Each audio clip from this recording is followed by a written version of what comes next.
Now, welcome to this webinar on tools for impact and data collection. Tools for impact data collection. Some general topics. So if you have any question during kind of the webinar, please feel free to ask them or put them in the chat anytime. If you can, leave your camera on, and we'll share everything after the workshop. We follow modified Chatham House rules, so you are free to use all of the information that is provided, but neither the identity nor the affiliation of the speakers should be revealed. So we hope for kind of an open as possible discussion forum. Yeah, I hope you can hear me well. I'm still recovering a bit from a cold, so my voice isn't the strongest, but I hope you can hear me well. So thank you very much for joining today's webinar. I'm always very happy to see that either for topics that sound a bit more technical, right? There is interest, because I really think that this is a very important topic. And very often kind of impact investors and social finance providers focus on what happens after, not before investments are being made, right? So kind of putting the focus on the before and thinking about and through the data collection process can save a lot of time and energy and resources later on. So what I've prepared today is a short kind of introduction. Then I'll provide some context to where in the impact assessment process is this topic located. I've tried to be very practical and not very academic in terms of how to get started. There is some content you need to know, kind of what are different data collection methods, what is a qualitative method, and what are the advantages and drawbacks. The same is true for the quantitative data collection. So there is some kind of technical skills and knowledge I'd like you to also hear. And then I'll have a small case study about Acumen and their lean data approach, which might sound still a little bit futuristic, especially in the European context, but nevertheless, I find it very inspiring, and thus I wanted to also share that with you. So I have the Zoom bar somewhere where I cannot click. Hold on. So, my name is Barbara Scheck. Together with Wolfgang Spießknafe, we have founded the European Center for Social Finance. We are a team of 4 people, but we have additional support depending on the project that we're working on. And we think of ourselves as kind of a think and do tank on all topics related to impact investing and social finance on the investment side, but also kind of on the impact assessment side. And we've been doing this for over 10 years now for a variety of projects all across Europe. So for today, a little bit of context. This is a graph or a picture from the FINEO guidebook, the so-called Social Impact Navigator. And I can really recommend, it's a free resource available in English, also online. Guidebook on how to think about this entire impact assessment process. And one of kind of the key graphs in that book is the investment process, and kind of the depiction of this process and the associated impact assessment as an iterative chain of different steps, right? So it all starts at the beginning, where you try to understand in part 1 the problem, and then you design your intervention, you implement it, you prepare, you think through your logic model, you think about indicators, and so on and so forth. And then kind of in the light green, this is what I'd like to focus on today. You then think about, okay, how do I fill these boxes in my template, in my theory of change, where I talk about my indicators, where do I get the data from? And you'll think about data collection. After the data collection, then you'll have the analysis of the results, and then the iteration and the reporting on it, and the improvement of this process going forward. So we're going to focus kind of on this red square, so the data collection piece, and a little bit on the data processing piece and what that could look like. Also, just as a quick kind of background and reminder, some of you or those of you who have attended previous webinars, you've seen that picture before. This is kind of a little bit a configuration of the different tools and frameworks that are out there. I've divided them in kind of 3 categories. On the bottom, you see kind of the certifications or different providers that provide certification of funds, for example, or of companies such as B Corp. Then they're kind of the actual measurement tools, and then the larger frameworks, for example, the EVPA, European Venture Philanthropy Association's approach to impact assessment. You have something specifically for real estate, for example. You have a subgroup by the European Commission. You have the IMP, the Impact Management Platform, etc. So different consortia, different groups providing frameworks, and all of them have kind of this piece of data collection in them. They all follow kind of a similar iterative process of mapping out the theory of change, defining indicators, how to assess if you've made progress in addressing that issue, and then the data collection and analysis process. So in all of these, the data collection is imminent, and this is why I think it's important that we'll look a little bit deeper into it. So when I thought about this topic and how to best present it, I wanted to start first kind of with this idea of what is the overarching reason, right? So honestly, in most cases, the impact assessment is done at the request of the funder or the donor. But I think this needs to change, right? When considering data collection methods, it's really important to ensure that the data you collect is useful to everyone in the impact value chain. That includes the investors or the funders, but also the fund managers, the entrepreneurs, the NGOs, and the customers, right? So really being clear about the why, I think why you're doing this is the first question. The second kind of, I think, parameter or prerequisite is that you should not overburden your project with too much data. So as kind of a guiding or North Star, as much as necessary and as little as possible, specifically at the beginning, right? You want to find this equilibrium of collecting enough data to prove or to verify that you're on the right trajectory, but as little as possible in order to not spend too many resources on the impact assessment and the data collection piece, as opposed to the actual work on the ground, right? I think these are the two most important, I would say, prerequisites or parameters for meaningful data collection. And that's what I mean with the why. Why are you doing this? On top of that, of course, the data should be readily available. So you should find data that is already there in the best case, or that you can tap into comparatively easily. It should be actionable. So the data that you collect should really inform your decisions. Collecting data for data's sake is just too costly an exercise. So really being clear about what do you need, what decisions do you need the data for? And of course, it should be reliable. So you should be able to make sure and to guarantee that the data that you're collecting is actually truthfully representing the reality that you're trying to ascertain. So this is kind of the first step. In the next step, you probably need to make the decision, do I want to do it myself, the data collection, or do I outsource it to an external evaluator, right? And I just wanted to provide this overview also later on for references. There are advantages and drawbacks to either method. So if you do it internally, the advantage is that your staff, your team knows the project. You probably have easier access to the information.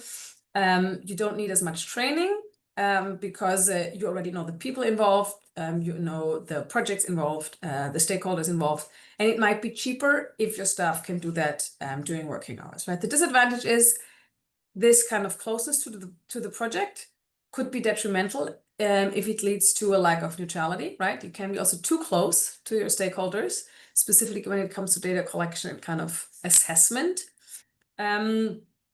There could be role conflicts, right? Who's doing what? And sometimes staff just doesn't have the appropriate skills, and you would need to invest in training in order to enable them to set up this process.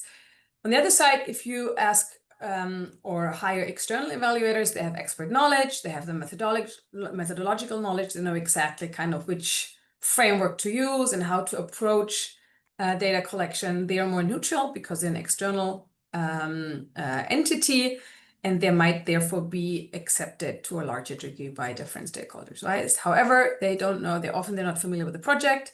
They cost additional money. And you might kind of have to invest in arranging for the data collection with them. When can they visit the project? How do they get access to the data, etc. So just also later on for references, kind of this is also a decision you have to make. Do you do it yourself, or do you have to, should you hire an external evaluator? Any questions? Just looking into the chat if I missed anything. There are no questions so far. May I have a small comment related to the savings of costs for internal evaluation? I think there is this risk that people think that by using internal staff, it might not cost, but actually there are the hidden costs of using the people that you have for evaluation rather than on other activities. So I think the cost, it is there, but it is smaller, most likely than an external expert, but there still are costs associated with that, I think. Yeah, it might make a difference liquidity-wise, right? Because you don't have an additional cash out. But yeah, of course, these resources are lacking somewhere else. Yeah. Before you start thinking about the actual method, etc., one other thing that you need to think through is, where do you start, right? What is your data collection design? So there are kind of 3 different points in time when you collect data, and that goes into this entire design of who collects what when. The so-called baseline measurement or baseline evaluation establishes the starting point for a project, right? So where are we right now? At the beginning. Then you have so-called midline evaluations that track if you are progressing and check in if changes need to be made to the program, etc. And then there are endline assessments. So they provide insights into the changes and challenges throughout the life cycle of the project. Best case, of course, you have all 3 of them. So you kind of can measure the difference between the starting point and the end point of anything that you do. In reality, however, that often is not the case. For example, because at the beginning of a project, you don't have the resources to do a baseline assessment. You only have resources to do an endline evaluation, or you don't have the knowledge or the access to the data, etc. So if you do not have a baseline assessment, there are several things you could do. One is, for example, a retrospective test. So you ask the participants at the end of the program to assess whatever you try to improve in retrospect. So if you're trying to improve skills, for example, financial literacy, I think I have an example on the next slide about financial literacy. You ask them, what was your knowledge before? What is it now? And you ask them this at the same point of time when you're doing the endline evaluation. Of course, you have kind of a bias because it relies on memory and it's not kind of an objective assessment of their skills. But the advantage is kind of that you have a comparison, right? So you know kind of how far they've come, and you don't only have kind of this endline evaluation where you assess, for example, the level of financial literacy at the end only once, and you don't have kind of the delta or the change between 2 points of time, right? You can also do kind of interviews with key stakeholders. For example, if this is a program in a school setting or in a class setting or a group setting, that you ask the teacher or the moderator or the community leader, program leader, right, trainer, to share their kind of insights on the status quo before the program started. So this is also something that you should kind of think through at the very beginning. Where do we start? Do we have the resources and the capacity and the access to do a baseline evaluation? And how can you measure actually that difference between the end of what we're trying to do and the beginning and the actual change that happened in between? What you can use, and this is, this is also a chart from the Fineo Social Impact Navigator. What they're providing here is an overview, kind of a data collection design table, and I walk you through it because it's quite small. You see on the vertical level the different steps in the impact value chain. So you have the outputs, so the actual specific measurable results of the activities. And you have outcomes, so the changes on the participant level, and then you have the impacts, kind of the changes on the wider societal level. And what they did on the horizontal level, they've put a certain objective, right? What they're trying to achieve. For example, on the output level, this is the financial literacy program. that certain trainings are being conducted as planned, and then an indicator that track the number of the trainings that have been offered, a baseline data, a target value, and the basis for the target value. So this is kind of an ex ante design of what that could look like. So I think baseline data, that's quite clear. So this is before they start any programs, any teaching. This is kind of what they see. And then I just wanted to highlight that they set a so-called target value. So this is something we see more and more frequently. Excuse me. This is the target value that they expected to achieve over a certain amount of time, usually linked to a certain amount of investment, right? So the donor, the funder, the investor, and the NGO or social enterprise agree that within 2 years, 3 years, 5 years, with the amount X that they receive, they're going to reach a certain number of students. They hold a certain number of financial literacy trainings. They increase, right, the knowledge in financial literacy amongst the participants, etc. What this enables you to do is that you can, first of all, map out certain costs, right? So it costs the amount of X to mount Y number of classes, but also kind of this is the target that the organization works towards. And then you can do an midline and endline assessment to see how far they've come across this target value.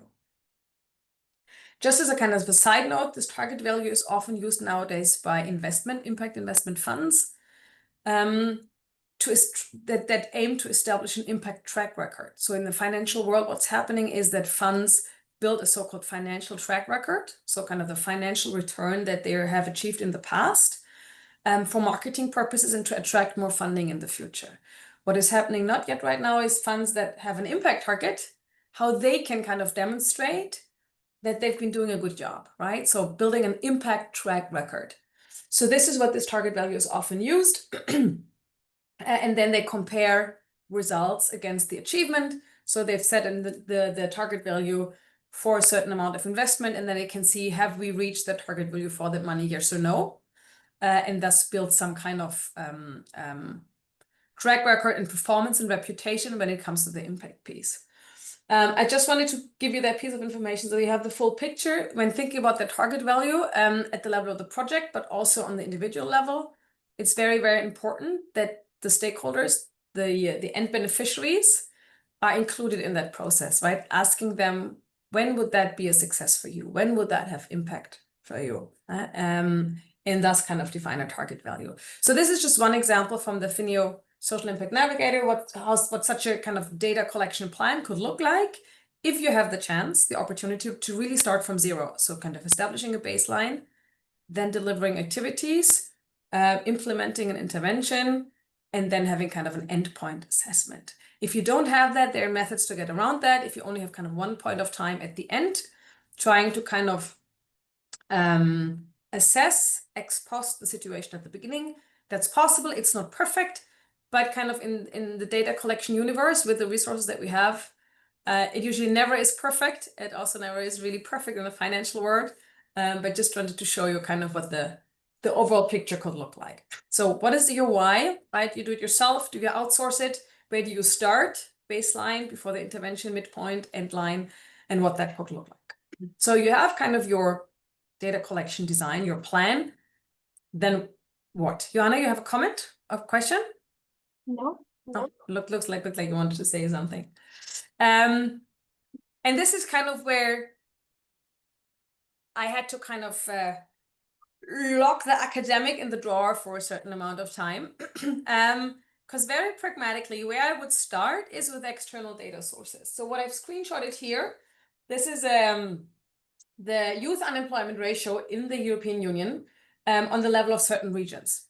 So very often, there's a lot of external data sources that already give you some kind of information, demographic information or other population level information. This is also called secondary data. But you have to understand that data collection doesn't necessarily mean you have to collect it all by yourself, right? Very often there is data. And you could use that, for example, for baseline data, right? In your region, if you want to implement something on the topic of youth unemployment, there is on the regional level data what that baseline looks like. And it's very up to date. So, for example, the European Statistics Authority, they have vast tons of data also in the social sector. So for example, this is very good data, excuse me, for making a decision, for example, where to operate, where to implement something, right? If you're thinking about needs, so young people not in employment or training or education, right? You want to go maybe where there's a lot of need with D, where the target group is, where there's the largest target group, where the young people are most affected, right? So it enables kind of an informed decision on where to go, where to deploy capital, and it saves you time and effort in kind of getting that baseline data. Or maybe even if you compare that over time, right, baseline and end time data. That doesn't necessarily mean, of course, that all of the change that you see over time is due to the interventions of your organization, but it's a first indicator that something has happened. So this is where I would start. It does not deliver consistent accuracy, right? So sometimes data is not available for a certain region. Sometimes there are gaps kind of in these time series of data on that level. Often it's only kind of ex post, right? So if you look at the regions now, what did that look like 2 years ago? Sometimes we don't know. It's not very flexible, right? So it's predefined, but it's a great point to start thinking about strategy and of having a first idea about indicators, what the situation looked like on the ground, and maybe even getting this data for your baseline and endline assessment. So this is where I would start. If that's not available, for the topic that you're looking into, if that is not detailed enough, not accurate enough, the next step would be ask the investee, the social enterprise, the NGO, right?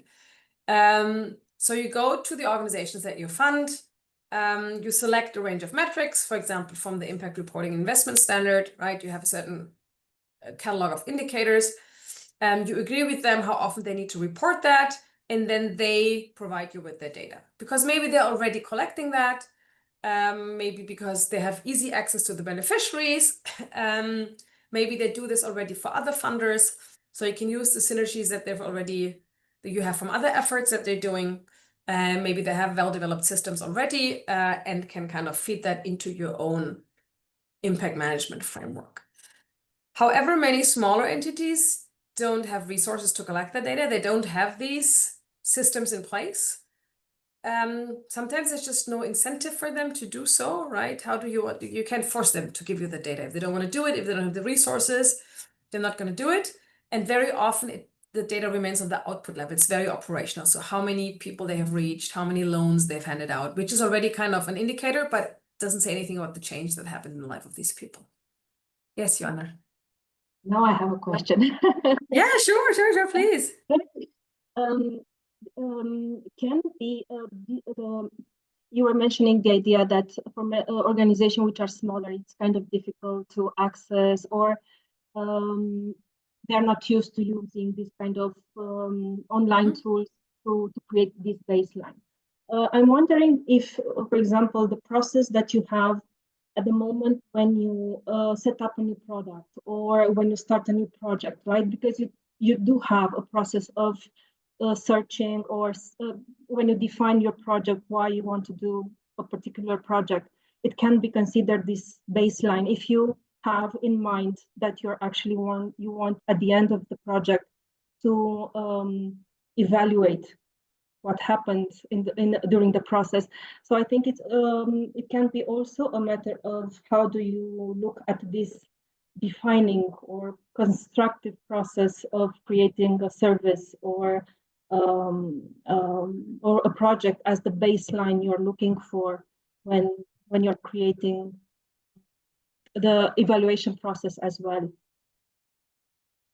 I mean, in a perfect world, right? In a perfect world, of course, yes, it would be mapped out beforehand. So in a perfect world, you have kind of a grant making or investment strategy into certain sectors that are needs driven. You map out kind of your impact pathway or theory of change for the entire sector. Then you select organizations that contribute towards that. You do baseline assessment, etc. So yes, in a perfect world, I totally agree. In my experience, it's just life is happening, and kind of you end up invested or making kind of in grant making decisions that you inherit or that just kind of make sense intuitively or that have grown organically without that kind of strategic process beforehand. And it doesn't mean necessarily these are no good grant making or investment decisions, right? It's just that have a different history and genesis, and then you don't have that baseline assessment. I would even I think I would even bet that more grant making decisions happen without that process than with that process. I think only the minority, but that's just my intuitive assessment, is without that strategic planning process beforehand. What I'm also thinking is that it doesn't have to, as you mentioned, it doesn't have to be perfect from the beginning, right? If you start looking when you start a project, when you define the basis of that particular project and why is it happening and why do you want to implement such a service or a product or project, then to look at 2-3 indicators that you might want to define. I think it's a matter, just starting it's a matter of changing mentalities in the best case, you go through this once. Yeah, you go through this once before you actually implement. Yeah, you think through kind of the challenges and needs of the target group. You select projects that contribute towards that objective. You develop a logic model and so on and so forth. You collect baseline data. Yes, yeah, absolutely. And I think there's also a mindset shift that is required. Absolutely. Yeah, because ex post, getting good baseline data ex post is very difficult. I also think that in many cases, the organizations are a gold mine in terms of data they have. They just don't know how to use it. That there is no exercise in using it in this particular manner. Maybe. I mean, what many organizations then do is they use kind of year one as baseline, right? So the first year is kind of the trial period. Then you assess for the first time, and this is then used as baseline. And then year 2, 3, and so on and so forth are assessed against this year one. But technically speaking, of course, year one is not the baseline, right? Yep. So, but they're workarounds. They're not perfect, but they are workarounds. And I think you need to be aware of that when you design your data collection scheme, kind of that the data that you collect, where is that on that timeline, right? And what does that mean? All right, so first of all, you look for kind of publicly available third-party so-called secondary data. If that's not available, not accurate, then you could reach out to your investee or the social enterprise or the NGO. If they don't have that data or they're not able to provide that data and they're too small, then you have to do your own data collection, right? Seems like a bit of a no-brainer. If you want some data, why not collect it yourself?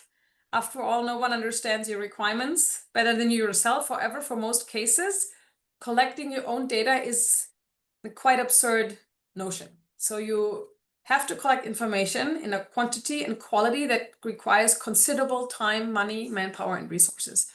So doing your own data collection, although it's maybe the academically and technically most accurate, is the hardest. Yeah, I don't want to discourage anyone, but it's very time consuming. It's very expensive. You need like kind of a high level of skills imminent in the people doing that. Yeah, and then it's very difficult if you do it yourself to benchmark it because every organization collects in a different way. So you cannot compare it necessarily to another organization in the same field. Whereas if you have a third-party data provider like the European Eurostat, then this is all collected in the same manner and you can compare and benchmark. These are the disadvantages. However, if you want your own bespoke, relevant data set without any quality issues, you have to do it yourself, right? So then this is kind of the only way to do it. And now I'd want to dive into kind of these different methods. And there's a huge spectrum of what you could do, different methods from also starting small to very elaborate, and I'd like to walk you through that step by step. Any questions at that time?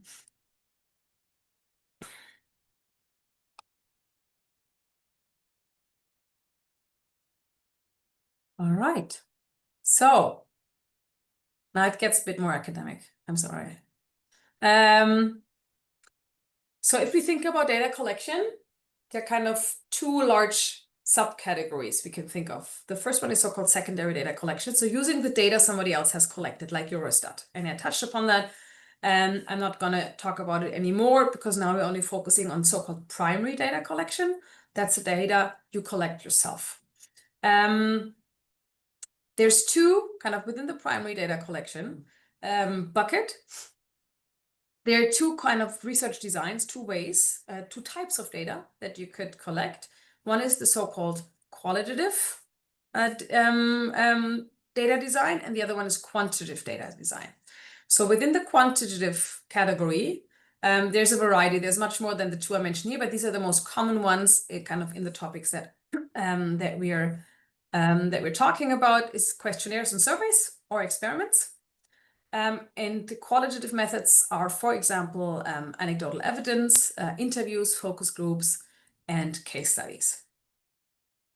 When do you use which? Kind of, how do you decide what to do? So qualitative methods, excuse me, are good to get started, right? Understanding context and really answering why questions. So if you want to understand if what you're doing is really making a difference, what you could maybe improve, how different stakeholders perceive an intervention, etc. So the more richer context and the why, then qualitative data collection is the way to go. If you rather want to answer a what or a how much question, if you want to count, for example, frequencies, ratios, you want to kind of draw correlations, etc., then quantitative data is better suited to ask these kind of questions. But it really depends on what you're trying to find out, right? So what is the key evaluation question? What do you want to know? And what are the resources that you have available, right? So the first one determines a little bit the qualitative versus the quantitative aspect. Do you want to understand what really helps, right? How does impact happen? Why is this intervention making a difference? Then you go for the qualitative approach. If you want to answer the question, how much has this and this improved, for example, if you want to count the number of students, the increase in school performance, improvement in life quality, etc., then the quantitative methods are the way to go. They are more statistical, can be analyzed statistically, and are more suitable to get data from larger groups, whereas the qualitative approaches are usually rather for smaller groups. Very often there's this notion or this implicit understanding that only quantitative data collection is the true, real thing. That's really not the case, especially at the beginning in smaller organizations. You want to understand why you're doing is making a difference. It's not that important how much, if that difference is by 10% or by 15%. And so very often in earlier stage, qualitative methods are more prevalent and more helpful, right? At the end of the day, this is not an end by itself, but a means to an end, which is having more impact. So if a qualitative approach, understanding what helps, is helping you to have more impact, then that's the way to go. And if you want to count or answer the question how much, then you'll go more towards the quantitative way. I quickly wanted to mention there are also other ways how to collect data, but I'm not going to dive into them too deeply. Just wanted to show you the universe out there. So the macro data, that's what I mentioned, kind of, for example, with the Eurostat, and there's the World Bank and all these kind of governmental organizations. They have like macro aggregated data. There's company data that you could use on an aggregated level or an individual level from, for example, public commercial registries. A qualitative, another qualitative options are diaries. So there are some impact companies that ask their beneficiaries to work with diaries to better understand kind of, for example, when and how they use certain products, for example, or how their life has really changed. Observations. And there's a distinction between participant and non-participant observation. So from the outside, or you're part of the group that you're observing, could be recorded through notes, photos, videos, etc. Kind of an external party observing a phenomenon on the ground. Photography and video documentation. This is also another tool that is being used. Physical measurement. So depending really on the evaluation question, that can be the weight of children and how it develops over time, or the size of children, right? Can be geographical information. Mobile surveys, and I'll introduce later on, I'll show you the Acumen data example. So they work a lot with interactive voice responses to get data. Then there are satellites. So some enterprises use satellite data, for example, to gauge the extent of flooding of rice fields in Southeast Asia or something like this. So there is kind of some satellite data. It's a bit kind of, it's very rare, but I just want to tell you there's some sensors, for example, that measure temperature, light, humidity in the climate area that also provide data. But that shouldn't be the focus of today. I'm going to focus today on kind of the major quantitative and qualitative methods, just to show you there's many other things out there where you can get data from that is valuable for you, depending on your specific question. So what is the trade-off before we go into detail how to do one or the other? There's, as very often in life, there's no advantage with the disadvantage, and the same is true for the data collection methods. So what you see here on the horizontal axis is the reliability of the statement. So how reliable and meaningful is the information that you get? And then on the vertical axis, the expenditure in terms of time, costs, resources that you need to actually collect the data. And the most easiest, most low threshold, cheapest way of getting data is really collecting anecdotal evidence. But of course, this is not very representative or reliable, right? So you have observations, for example, by teachers, or you have anecdotes about children's behavior in certain classes. You have anecdotes of people going to certain villages and observing kind of the improvement of the livelihood in a certain community, but not in a very structured way. But this is a first step. And I don't want to kind of undersell that. Before you kind of leave the impact field in your report empty, I would encourage you to at least collect this anecdotal evidence as a first indicator that something really has changed and improved. A case study is then a more kind of comprehensive depiction of this anecdotal evidence. So you don't only have one observer, but maybe various observers. You have an interview with the people affected. You have other data that you collect together. You document it by photos and videos, for example. It's the next step. This is still not very representative, right? But it provides some kind of indication of the change, the impact that has happened. And then it gets more kind of quantitative or evidence-based.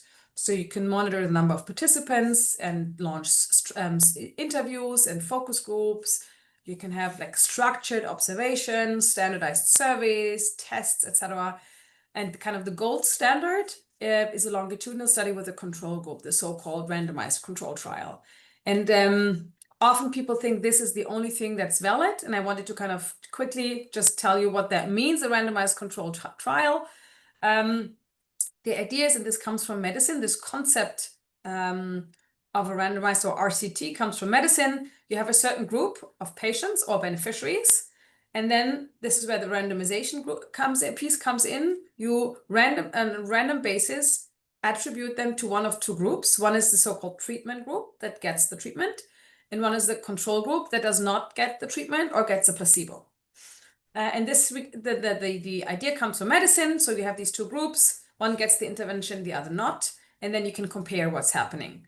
And that requires that these two groups are fairly similar in number of size, living standard, access to whatever influences kind of their circumstances. And then you can really compare. And then in the best case, you do this over years. That's the longitudinal aspect. And then you can really kind of see what works and what doesn't. Of course, that's super costly. It requires a lot of resources. There's some very interesting work done out of MIT, the Jimmy Action Poverty Lab, if you're interested in that. So Asa Duflo and her husband, she was kind of one of the very few women that got the Nobel Prize in Economics a couple of years ago. They're now moving to Zurich. They've been at the MIT so far. They're now moving to Zurich, and kind of their work is centered around this concept of randomized control trials with regard to interventions fighting poverty. So poverty reduction, what works, what doesn't work. Very interesting YouTube presentation. So TEDx talks by Esther Duflo. It's a very good book called Poor Economics that she published. So just kind of in terms of inspiration, but this is for most of, I would say like 90%, 95% of all NGOs and social enterprises and microfinance providers, impossible. Impossible because of access to the target group, because of ethical considerations when it comes to randomization, right? How do you decide who gets the treatment and who doesn't? Very difficult. And the cost associated with the data collection in large numbers over a long time period. I just wanted to tell you and show you kind of what that gold standard in the upper right-hand corner, what that looks like. So it's usually not that. The standard is not the upper right-hand corner, the RCT, the longitudinal study. The standard is rather the anecdotal evidence, the interview, and working your way from kind of the lower left-hand corner to the upper right-hand corner. The worst thing is not to start at all, right? I mean, even if at the beginning it's not representative, it's not reliable, kind of you started thinking about how to prove that what you're doing is making a difference. All right. Any questions on that before I go into technicalities of qualitative data collection methods? Okay, so anecdotal evidence. What you could do kind of, you have informal discussions with participants, stakeholders, beneficiaries throughout the project.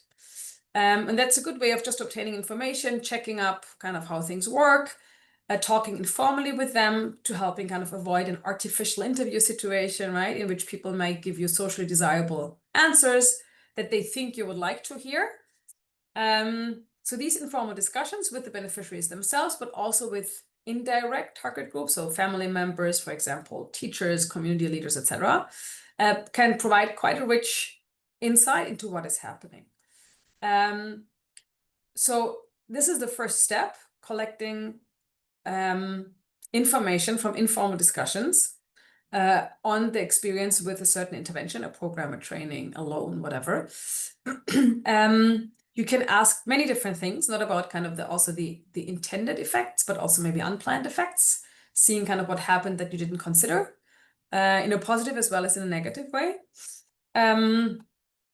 This very often supplies very good content for storytelling, right? So you kind of follow this one person and you describe how the circumstances of this one person have developed and their lives have changed, etc. And it requires relatively little in terms of resources and experience, right? Everyone and anyone can collect kind of these snippets of information and kind of put them down in kind of a project logbook or accompany that by pictures, etc. The problem is you cannot generalize it because it's so context specific and not structured. You cannot say kind of this is true for everyone that has participated in the program, and maybe it's also unreliable. So you don't really know if the information that you're receiving, if you can trust that, but it's kind of a first step, and that's something that can be done with comparatively little investment. Yes, Jonna. I'm sorry, I keep interrupting. No, go ahead. No, go ahead, please. I was thinking here on this level, if you are collecting like consistently the same, or you are looking at the same data on a more long time period, you actually can see for this your particular group and for your particular approach, you really can sense trends, for example. So you cannot generalize to other categories, for example, but at least for the population that you are addressing and you are looking at, I think there are things you can extract in terms of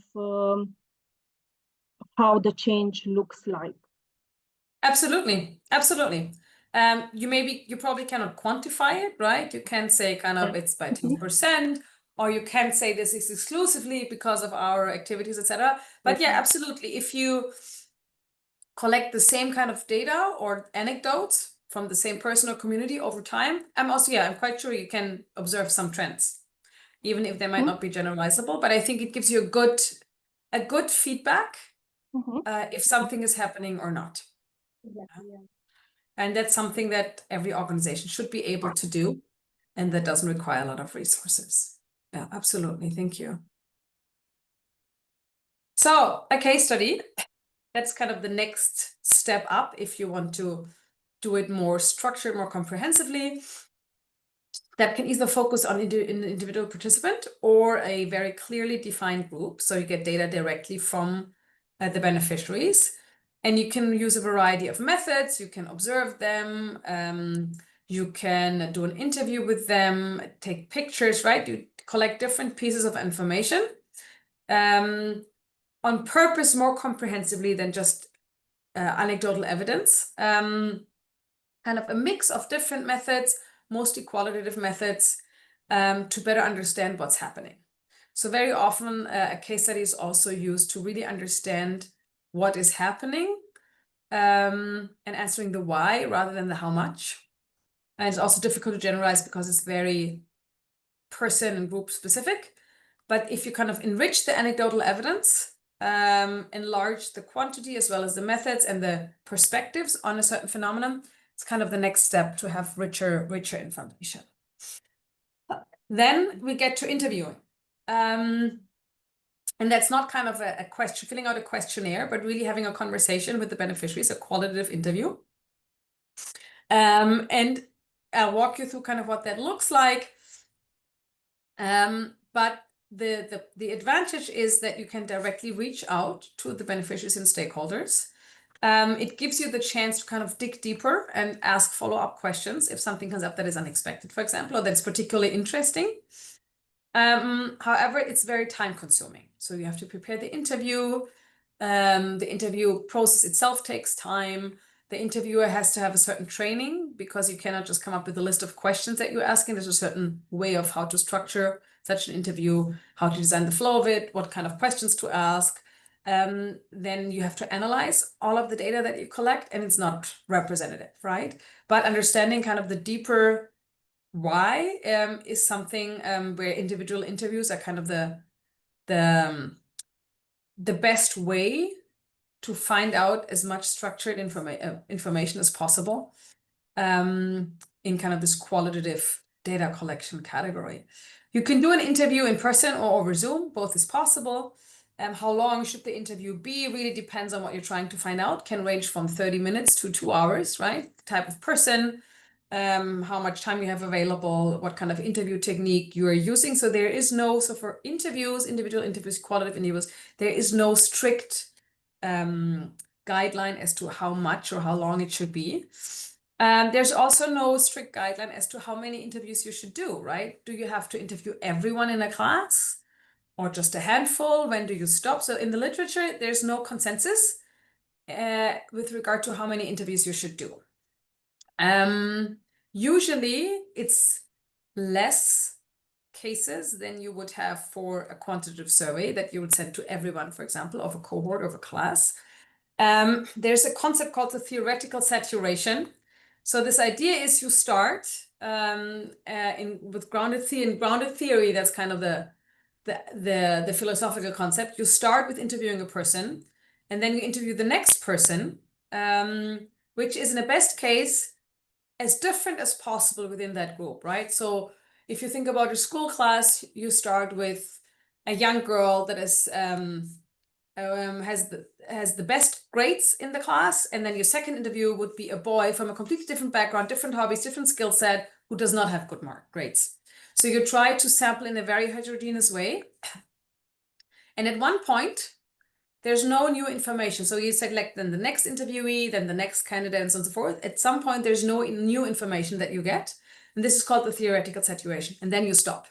But nobody can tell you ex ante when that will happen, right? Is that after the 5th? This is after the 50th. And very often it's difficult to have access to interview candidates. So very often it is also driven by how many can you actually get to take the interview, right? So there is no real kind of number.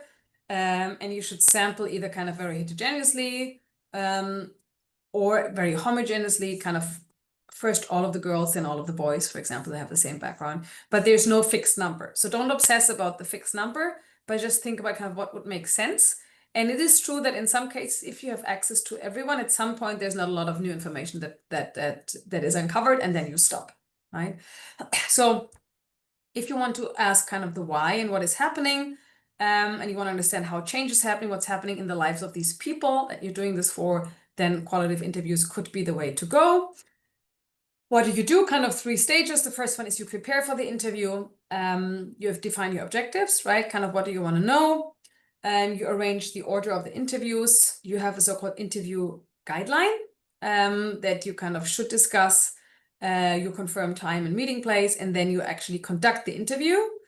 So you introduce yourself, why you're doing this, what the purpose is of that interview.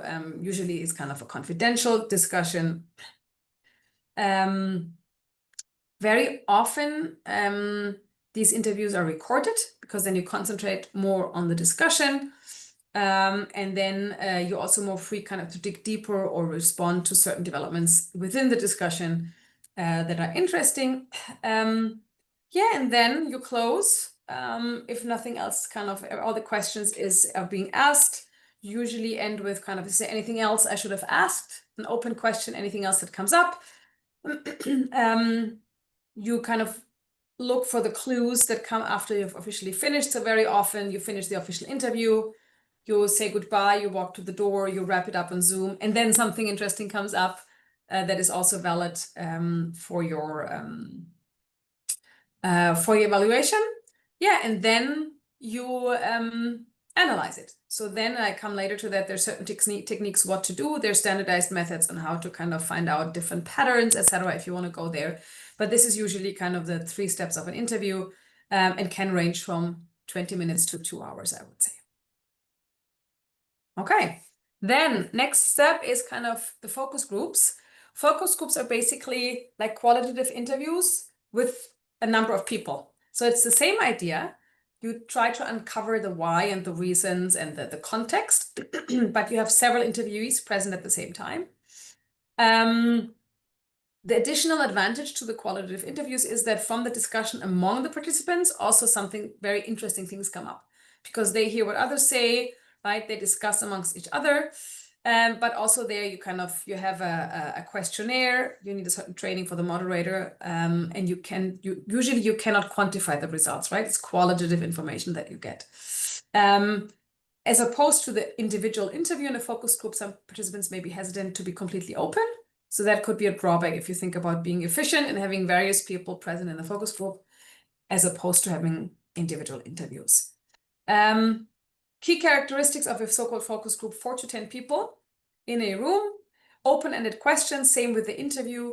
So you should not ask yes or no questions because then you don't get a lot of information. So open-ended questions that you prepare in advance can be in person, but they're also very good kind of online tools such as Zoom, and you can moderate with Miro, for example, kind of like an online flip chart if you want to.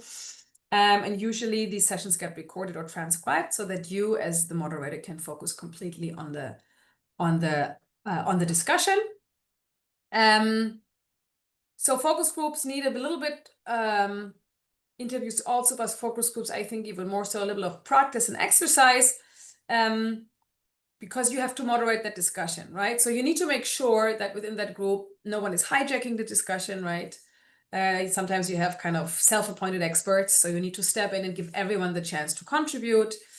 You need kind of verbal cues to dig deeper. Oh, this is interesting. Can you tell me more about that, for example? Or can you help me understand what you mean? Can you give an example, right? And just kind of moderate the interaction between the participants, get everybody back on topic if discussions kind of veer off into a direction that is not helpful. So that needs a little bit of practice and preparation. But then a focus group is a very nice way of getting together various people at the same time, as opposed to having kind of sequential individual interviews. Any questions on that qualitative piece, how it works, what you could do? All right. Nothing in the chat. Joanna, yeah? Yeah, I have in the chat a question, but we decided to leave it for the end. So, okay. Yeah, okay. You tell me, you direct that. It's a more broader question, so I think it's better if we allow space for later on to discuss. Sure, absolutely, yeah. So quantitative data collection. So this was kind of the understanding the context and the what is happening and why are things happening and how does impact happen. Quantitative data collection is much more about the kind of collecting quantitative data, of course, and measuring things. The most common tool is a survey or a questionnaire, usually in a written way. It's the most common way of collecting data. And you can collect data about everything and anything. You can ask about satisfaction. You can ask what participants have learned. You can ask them to demonstrate their knowledge by solving certain or answering to certain questions. You can ask them the same question before and after a project, before and after a workshop, right?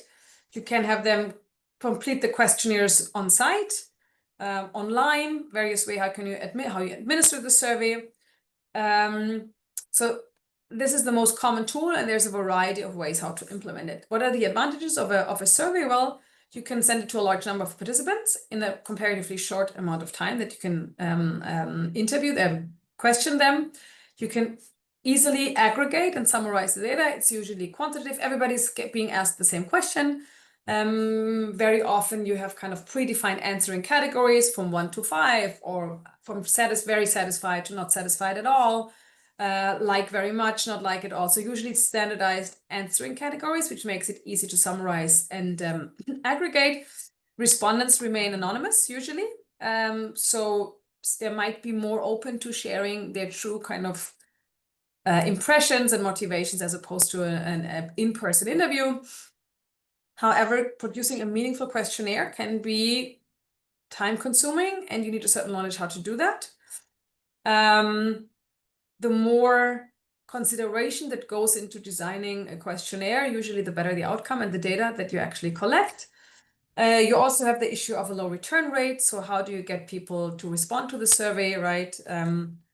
For example, we did in a project that we did also with Europe a couple of years ago with NEET, so young people not in employment or education. We made them answer a questionnaire at the end of every session on their mobile phone, right? While they were still in the room, because the experience is just that once they're out of the room, there's nothing you can do. You can't force anyone to answer the questionnaire. So you have to be very cognizant of how to administer the survey and when to ask. You don't have any possibility for follow-up questions. So if something comes up in the questionnaire that is interesting, that kind of you would like to follow up on, or that you want to dig deeper, you don't have that possibility in the questionnaire because you don't know who answered that question.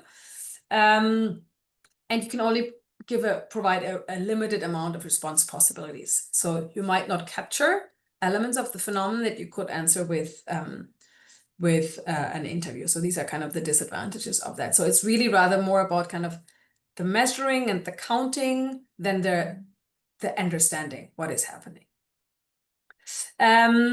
So some tips, if you design kind of such a survey, be very clear on the instructions on how to fill it out. And there's a variety of tools out there, online tools, online surveys, online questionnaires that help with that. But still you have to the questions need to be very clearly formulated, but also the instructions. The way how you formulate questions should be done in a very careful manner. So focus only on a single issue. So did you like the session on data collection and the session on measurement tools, right? Then what are you asking for? If you provide two things in one question, the answers that you will get won't be useful because you don't know what the respondent is replying to. Avoid terms like sometimes, often, seldom, normally, because people often understand these in very different ways. For sometimes it's once a week, for others it's once a year. Right, so be very clear of kind of what are you actually asking for. You shouldn't bias or influence survey respondents, kind of suggestive questions, right? For example, in what ways has participation improved your life? That already implicitly assumes that the life has improved. So asking a question that way already steers or influences the respondents in a certain way, and that makes the answer not very meaningful. Yeah, and there's lots of there's standardized surveys and questionnaires for many fields out there. A lot of work usually is being put into developing these questionnaires. So if you have topic that you're interested in, it's worth researching. If somebody else has done that exercise before, what were questions that they used? You can run kind of a small pre-test with some people that have easy access to make sure everybody understands what is being asked, if the flow of questions is right, if every question is formulated in a meaningful way, etc. So you need to kind of carefully craft that questionnaire in in order to then also receive and collect data that is actually useful and actionable. What you could also do is combining both. So this is called a mixed methods approach, which integrates both the quantitative and the qualitative approach to have a more comprehensive assessment, right? So the quantitative data methods help to kind of gather more broad and generalizable data, and the qualitative methods help you explore underlying reasons, trends, right? Explanations for something that you find in the quantitative data. So what you could do, you can also combine these two in a sequential way, where you first, for example, collect qualitative data. So you can do a focus group, for example, where you try to find out what are the topics, right, that are really important. So there's an example here on the slide about a world skill competition that first wanted to find out kind of what are the challenges and opportunities participants have encountered. And there's kind of a long list of 50 challenges and opportunities. So you do a focus group first to find out what are the top 3 for that specific target group, right? And then you develop a survey in a second round to be administered to everyone in the target group that focuses on these 3 challenges and these 3 opportunities, for example. So this is something you could do, and very often first a qualitative approach to understanding what is happening, what should we actually ask for and look out for, and then a survey to get a more broader generalizable data set from everyone or as many people as possible on the specific topics that you have unearthed or uncovered in the qualitative piece. Yeah, so if you use both, it's more comprehensive, of course. It enhances the credibility and validity of what you're doing. You can identify also unintended outcomes. So very often, because it's more comprehensive, mixed methods do not only look for the intended changes, but also for like unintended changes and provides more contextual understanding. So because you have this qualitative layer, you better understand at the beginning what you're actually looking for in the second quantitative piece. Yeah. So if you have decided to do a survey, who do you send it to? This is called the sample size. So first you have to think about who is kind of the population, the overall group that you're going to send it to. And then what is kind of the minimum that you want to achieve, right? And then who do you send it to? So what is kind of the sample size that you're aiming for? And I will keep that short because you have all of this information in the slides. I just want to draw your attention to the fact that you have to think about who you're sending the questionnaire to, right? To everyone, right? Randomly? Or kind of do you look for a subsample that is more convenient to reach? If you send it to everyone, you might end up with a quota, for example, with regard to male and female representation, that isn't corresponding to what you're actually doing, right? For example, you have 60% female participation in your program and 40% men, and then you're sending that out and you get responses from 90% men and 10% women. That's not very representative, right? So you don't want to take that into account. There's several methods and things you could do, right? And I leave the information here for you kind of to read up if you're interested, but you can steer that. You can either kind of random sampling, you have the overall population and you randomly kind of with closed eyes draw people that you're asking or sending it to, or you stratify it so you look out for a certain kind of subgroup representation, just as the men and women I mentioned. And then you have to think about very specific approaches, so something that might not be very random, but that rather corresponds to what is available. So, right, maybe you would like to ask all the 5,000 people in the village, right? But you don't have access to them. So anyone who's available and willing to participate, right, those you survey. Or you do kind of a snowball sampling where you ask everyone who participates to then reach out to someone else. So variety of approaches, just be careful kind of who you're asking and who you're sending the survey to, and if that corresponds to what you're actually doing on the ground. Yes, Jana. I want to add an extra layer to this idea of sampling, especially in projects when at the end, for example, most of organizations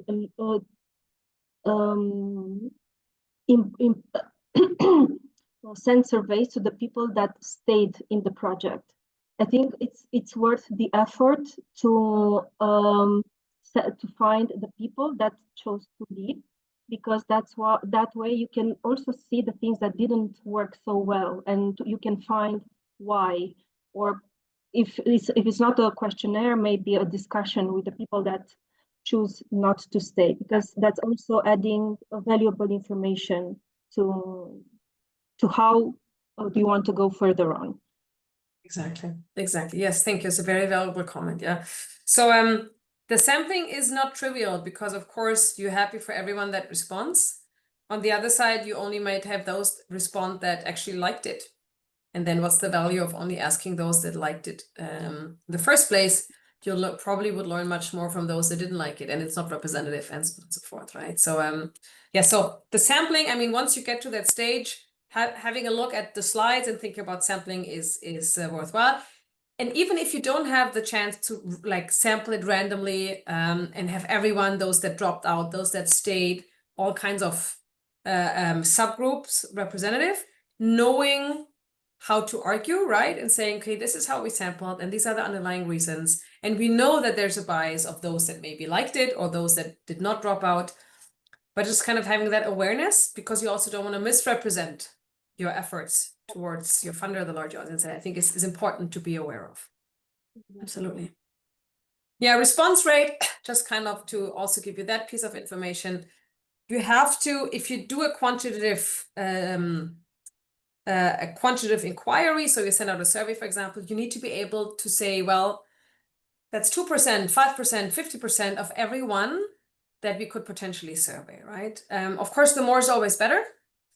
But there are limitations in terms of resources, in terms of availability, in terms of access, etc. And that's understandable, but I think you need to have an answer as to kind of, we reached with this survey, this represents 2% of everyone, or 5% or 50%, right?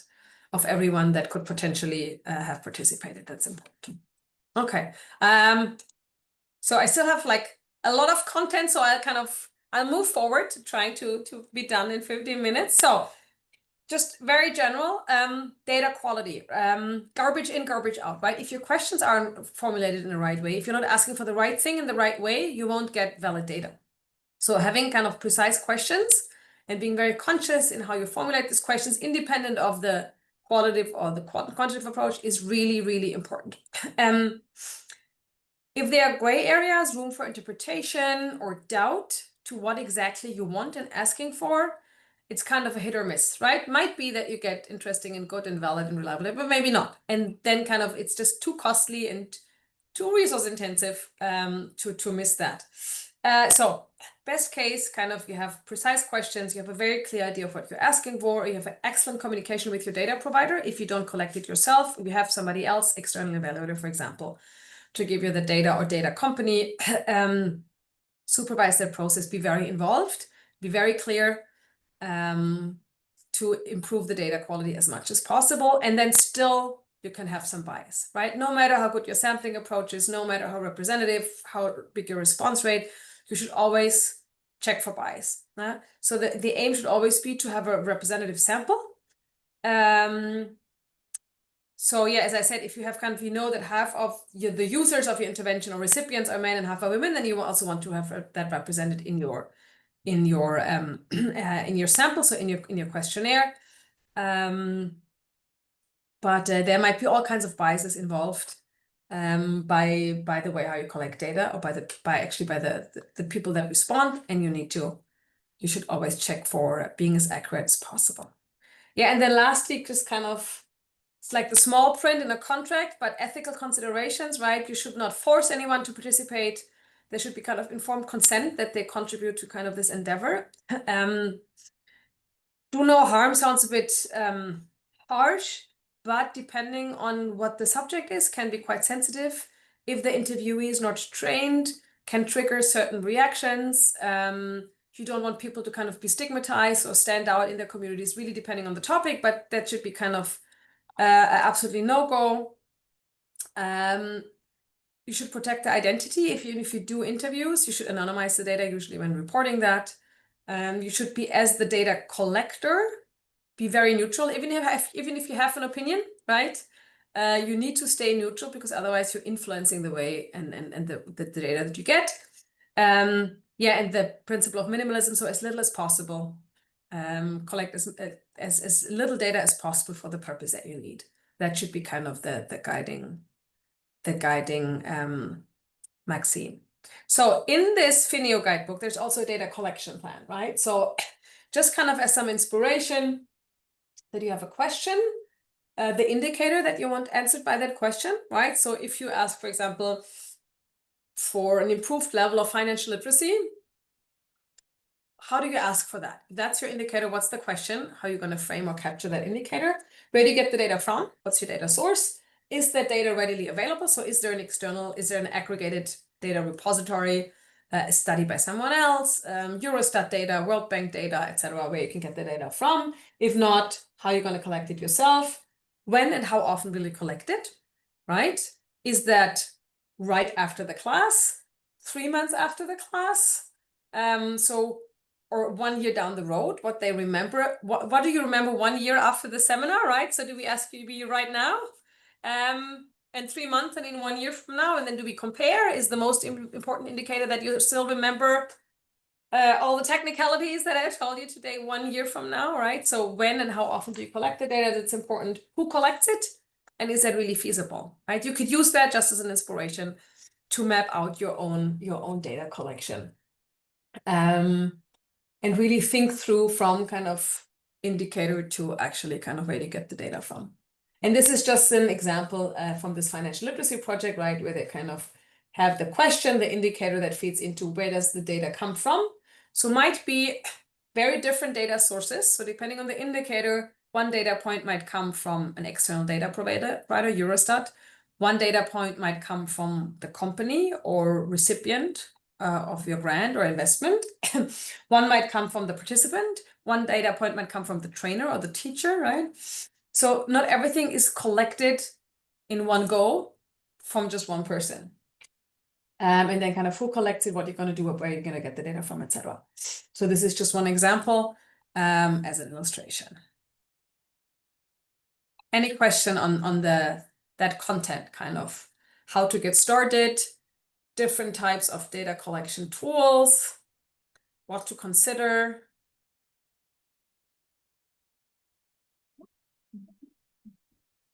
Okay. Then I have a couple more minutes. Yeah, Johanna, please go ahead. I was just saying that we can continue, and then at the end. Okay. So one case study that, of course, is a bit. So Acumen is an impact investing fund in the US. They act like a venture capital startup funder in the social sector, and they've been very kind of innovative, not only in their investment approach, but also in their impact measurement approach. And I wanted to kind of present to you their way of data collection, so how they do it, because I think it's very interesting and might be an inspiration on what is possible to think a little bit also outside the box. What does that look like? So what was important for them, so their kind of why and what they were asking for was they wanted to include the customer voice, right? So not kind of going through an intermediary such as the social enterprise investee, but really kind of going directly to the customer or beneficiary. They wanted to have it mobile or tech enabled to make it cheaper, right?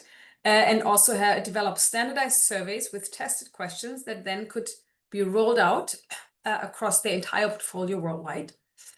So that they can then also could compare it and benchmark different investments. So if they would have investments into, for example, solar energy projects in Latin America, that they could compare it to a similar project in Africa, to a similar project in Asia, for example. And they wanted to collect social as well as business data. So this was kind of these were their kind of essential parameters. What does it look like? Well, they have a certain impact question, right? So what do they want to ask? Then they decide on the technology, they execute it, they have kind of a learning process, and that then feeds into action and kind of an adjustment of the actual intervention. The lean data comes from kind of the lean principle from entrepreneurship.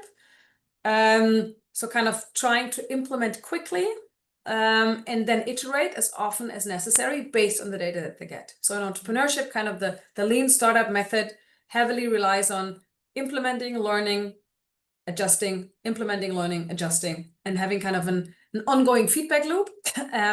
And this is what they wanted to achieve, kind of having high quality data quickly, efficiently, that they can then inform the management of their different investments and help these enterprises become better at what they're doing. So what they did is for the kind of the different investment categories, they developed standardized questions, for example, in the renewable energy sector. And then they have different kind of tools that they use to get that data from tens of thousands of people. They do it by phone calls, so call centers that call people.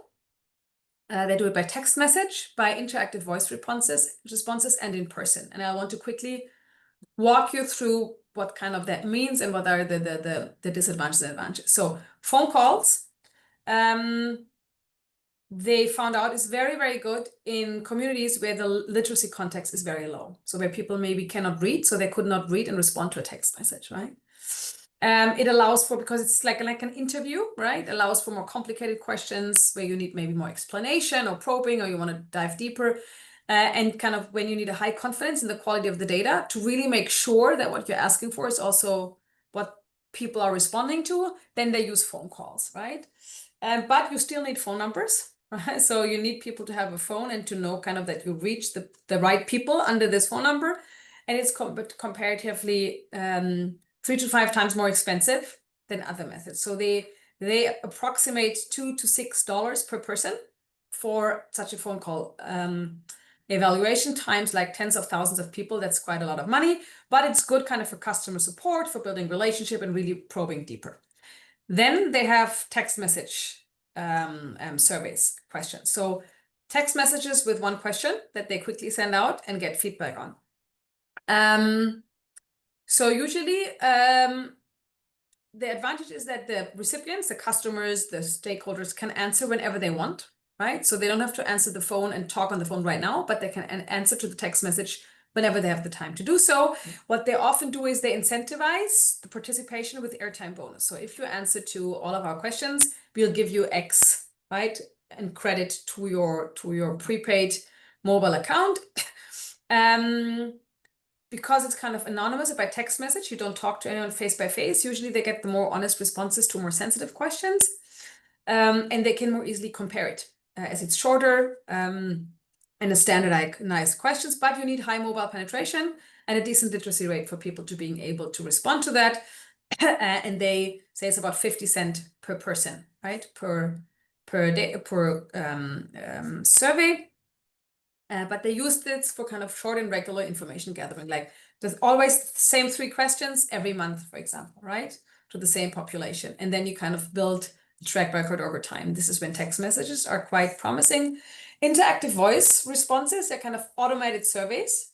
So you have someone that calls you, but the voice is automated. It's not a real person, it's a computer. It's an automated phone call that guides the participants through a series of pre-recorded questions. And they can either answer by voice to their question or use kind of the keypad and say, if you agree, type 1. If you don't agree, take 2. If you used our medication, type 1. If you didn't use it, type 2. That's the cheapest. It's like 10 cents per person. It's kind of a combination. It's a good combination because it's automated, but works with low literacy communities, right? Because you have somebody reading the question to you. You cannot really kind of have them type in a specific answer. So you have to give them an option between 1 and 2, right? Like only multiple choice because they answer through keypad. Or they say yes or no, or 1 or 2 or 1 or 3. And the customer has less control over when it takes time, right? So the computer calls the person and then they have to answer. But they use it not only for data collection, but also for instruction sharing, right? So they call and say, have you thought about taking your medicine today? Have you thought about putting on the irrigation system today? Have you thought about administering, like bringing your child for the vaccination and so on and so forth, right? For this, it's quite useful. And then they still have kind of the in-person interviews and surveys. This is the most expensive one, up to $50 per person because you have to pay someone to get there, train someone, etc. It's very time consuming and expensive, But if they really kind of need this in-depth knowledge, understanding maybe in a new location what is happening, or provide in-depth technical support, this is when they use the in-person support. And this is kind of streamlined across all their different investments across all sectors. So the same standardized questions for similar companies. Of course, this is why it's lean. It's not 100 questions per survey, right? Or even not 50 questions, it's maybe 2 or 3, but it also forces you to think about the most important data point that you need.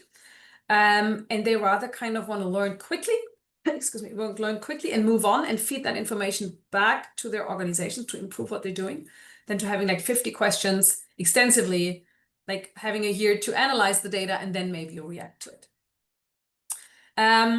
You have an overview here on what that looks like, and you can click on the link. So there's quite a nice, we don't have the time now, I'm afraid, but a video that nicely explains what that looks like. So for example, they have large investments in clean cook stoves. So kind of this issue that many people die because of the smoke of burning fossil fuels and coal and so on and so forth. So cook stove sales, and they wanted to know, do buyers of these cook stoves reduce their charcoal usage to the expected degree? So the target value was to reduce use of charcoal by 60% by using this new cook stove.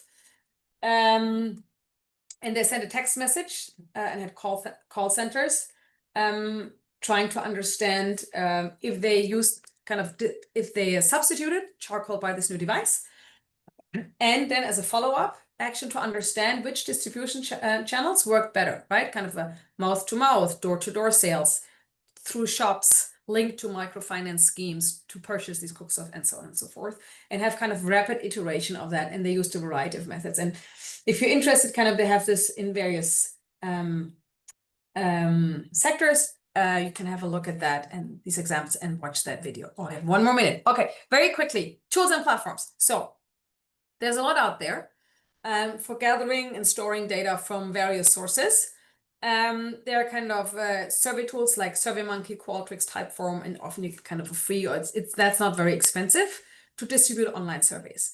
And they have, like nowadays, they have very advanced capabilities in terms of they are mobile friendly or only online, and the way how you phrase these questions, how you formulate it, how you brand it. You can export the data in different formats, analyze it, and so on and so forth. So kind of, it might be useful to use that. You all probably know Google Forms. Microsoft has a similar format that you could use for qualitative data. So for interviews, there is software like NVivo and MaxQDA. So if you have in-depth, large qualitative interviews and you want to, for example, detect patterns, then this software helps you, and you could kind of build certain categories and clusters and ask for certain hints within the hundreds of pages of interview data that you might receive. So just kind of as a tip, that there is kind of cheap or not very expensive technical support for all of that. Last but not least, last minute, practical consideration. So my recommendations would be start what is already out there. Make maximum use of existing data, right? Review what is already there. What have others done? What do like large organizations, the government statistics office, etc., provide that you can piggyback on? Because usually kind of this is tested, this is standardized, and you might kind of be able to tap into that.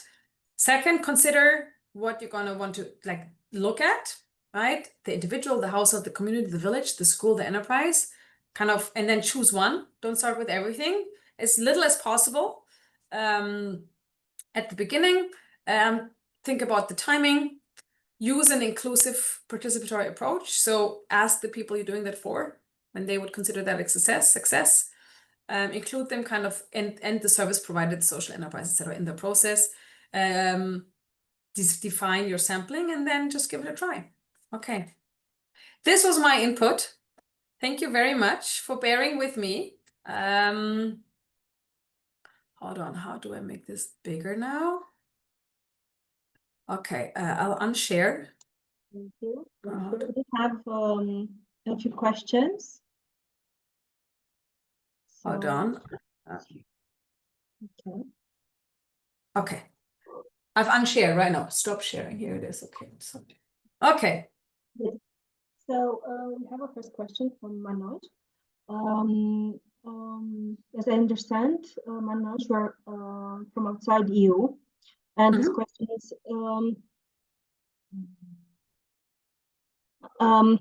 so EU is the most trusted union across the world, but in the recent times, some EU countries are slowing down.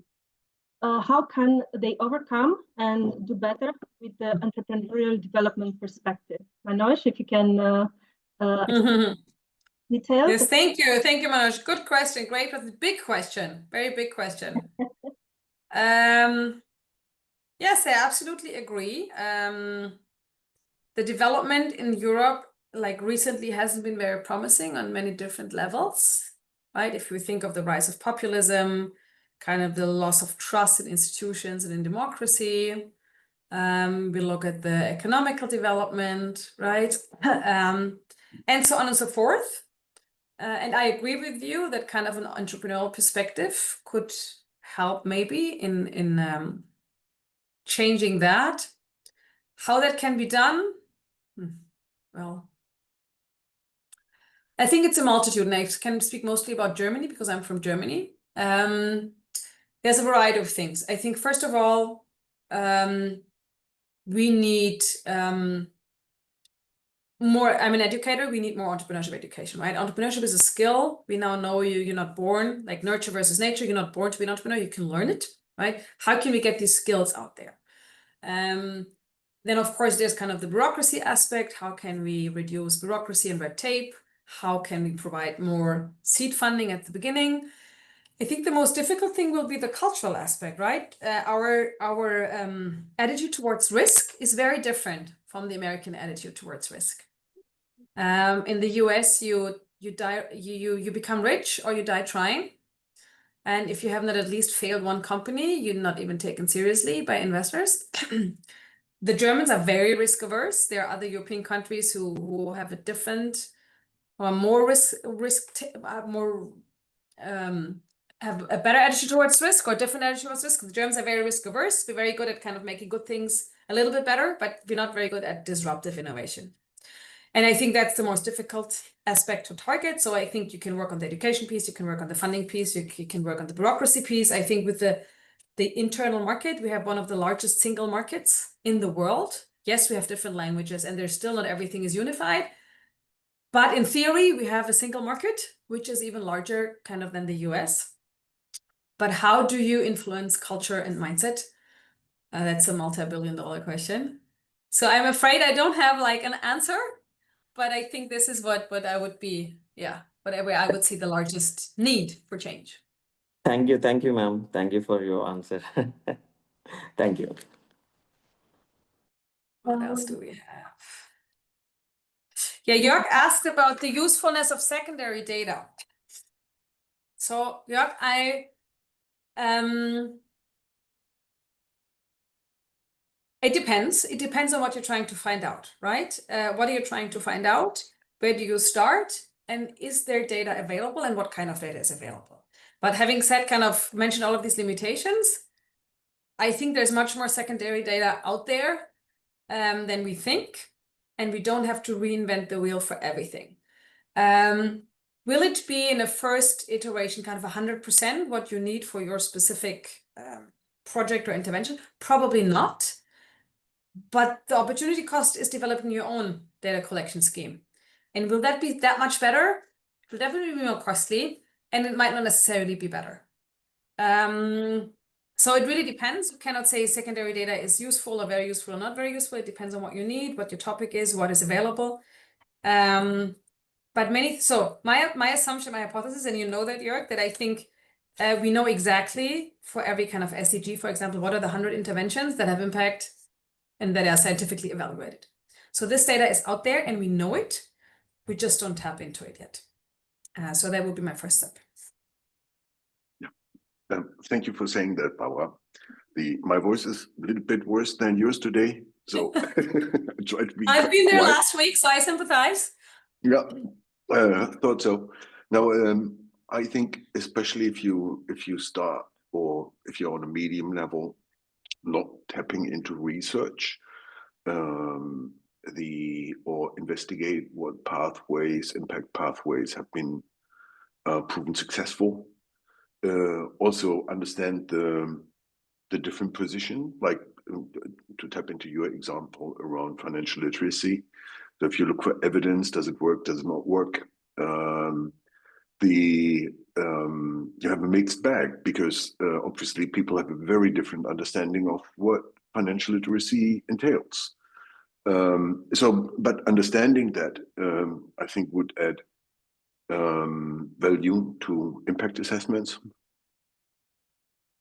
But I wanted to ask you. Yeah. No, absolutely. And for impact investment, I would, for financial literacy, I would disagree. So I've done like a benchmark study specifically on financial literacy, and we know exactly what works and what doesn't work. So we have like 100 studies, like 98 or something, impact studies on financial literacy. And we know exactly kind of in schools, what age group, how many, what's the time of intervention, what are the topics, what's the approach, extracurricular within the school. And so we can narrow it down, right? There is not that one solution, because as with many social problems, we need to attack it from various angles, but we know what works and we know what doesn't work, right? And we need to tap much more into that before we are desperately trying to create our own data repository. So, yeah, absolutely. So Manoj, can we take assistance or use the data from third sectors for data collection? I think it also refers to the secondary data, right? Yes, if there's data available also from the third sector, and many NGOs have, they at least have anecdotal evidence, right? You talk to one or two of their kind of people and they have anecdotal evidence. Yes, absolutely. Use everything that's already, that should be your first kind of action point. Look at what is already out there from other parties, third sector, public sector, company registrars, academia, impact studies, and start from there. And then piggyback and build on that, right? And if something like you have been doing has been done in another country, but with the same target group and has been evaluated, then use that as a reference point at the beginning, right? And say, we know this has like had impact XYZ in this context. So we're pretty sure, because we have the same target group, same context, that it also helps in this case. And then start building on that. So that would be really my absolutely first thing to do. Any other questions, contents? I'm very happy that so many people stayed with us throughout kind of a quite long and technical topic. Appreciate it. Anything else you'd like to know?